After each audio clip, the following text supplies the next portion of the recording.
So I spent the day feeling somewhat frustrated and sad. I got some news this morning from a friend of mine that I worked with at Standing Rock. I was at Standing Rock in early December this past year. I spent a week there helping some carpenters build a schoolhouse for the kids on the reservation. And this building was going to be used as part of the winter weatherization process for Standing Rock. And then when the protest was over, since this was on reservation land, it was going to be used for the kids so they could have a place to learn about their heritage. And I was very honored to be a part of that process. Being at Standing Rock at all was a huge honor.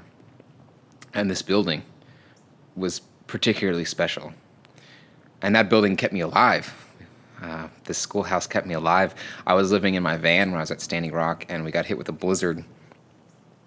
And it got down to like the negative 20-degree wind chill or something. I had no heater in my van. The heater in my van died on the way out there. And so I was huddled up in this schoolhouse for a good chunk of my experience there, just trying to stay alive. And some really incredible personal growth happened in that building and at that camp. And I saw a video today of what was Sacred Stone Camp, and it was all demolished. There was just nothing left. And this just brought me a lot of sadness. Specifically, I'm reminded of the last night we spent there, the last night I spent there. In this house, in this schoolhouse, we had a big dinner. All the people who had been working on the schoolhouse had a dinner together in celebration of the completion of the schoolhouse. And this native gentleman came to see the house, and he broke bread with us and ate with us, and we smoked a joint together. And he kept going on and on and on about how beautiful this house was and how it was the most beautiful schoolhouse he'd ever seen. And he had been a teacher at some point in his life. And he talked about how amazing it would be to teach kids in this building, to teach kids on this land about his heritage. And I could tell it was a very emotional thing for him. He was very touched by the fact that we were there. He was very touched by the fact that we built this. And he was very touched by the movement as a whole. And was very excited that it would live on with the children through this schoolhouse. And I can't help but wonder how he feels now. I wish I could ask him. I wish I could talk to him. I'm sure he'd have something positive to say. That guy was so full of life. And he was so committed to the cause of his people. And I'm truly inspired by him. And I'm truly inspired by my experiences there. And so I was sad and frustrated today. But I did some dancing around in my cabin, and I had a nice big green juice. And now I'm feeling a lot better. I'm feeling much more optimistic. And I found myself asking this question all day. Why? Like, why do we even bother? Why bother working hard? Why bother building anything if there's people in this world who are just going to come behind you and tear it down? And I don't have an answer to that question. I don't have an answer to that question. Not yet. I'm working on it. But I know that I believe in us. I believe in humanity. I believe in our potential. I believe that every single individual has infinite potential, and that we as a collective have even greater infinite potential. That's mathematically impossible, but infinite potential. And I know that we've only tapped into a fraction of it. And so what we got to do is we got to build ourselves up. We got to build ourselves up in the mind, in the heart, and in our body, so that no one else can tear us down. We got to build ourselves up as a community so that no one else can tear us down. Each and every one of us needs to make a decision. Are you going to be a force for creation, or are you going to be a force for destruction?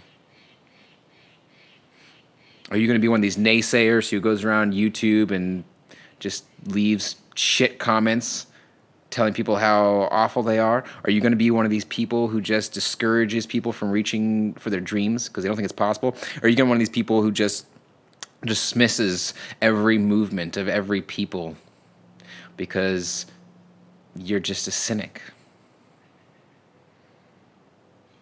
I used to be a cynic. I used to be very cynical. And I'm so thankful that I'm not anymore. I used to be such a pessimist. I used to be such a negative person. And I'm still working through that. I'm still working through some aspects. I'm working for a guy right now who's turned out to be a good friend of mine. And over and over and over again, I doubt that we can do what he wants to do.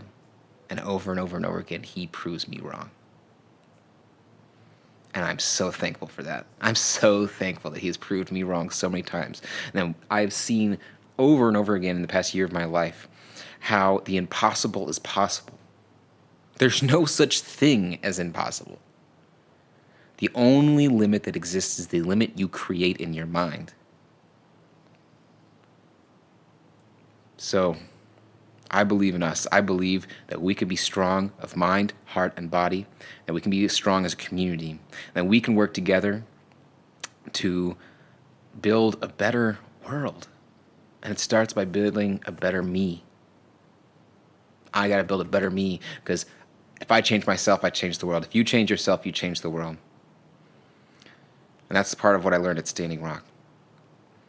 Is more important than whether or not we stop that pipeline. We inspired each other. People from all over the world came together.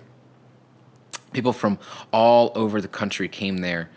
Totally different lives, totally different politics, totally different spiritual beliefs, but we all had a common faith in humanity and a common desire to return to ourselves and to return to the land which we have forgotten. Right now, humankind is wandering on the earth, lost. And we need to remember that we're home. This is home, right here.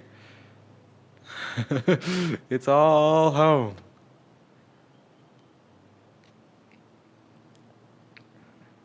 Let's build ourselves up together so that when someone comes to tear us down, let's at least make it hard for him. So the schoolhouse is gone, Standing Rock is gone, Sacred Stone Camp is gone. But that's okay, because the hope that I gained from being there, the insights and the growth that I experienced from being there, I'm carrying them forward now. I don't think I'd be here making this YouTube channel if I hadn't been at Standing Rock. Standing Rock taught me that this moment in history is important. That I'm important, that you're important, because everything we do has a ripple effect on everyone else. Not just in the moment, but for generations to come. And we need to start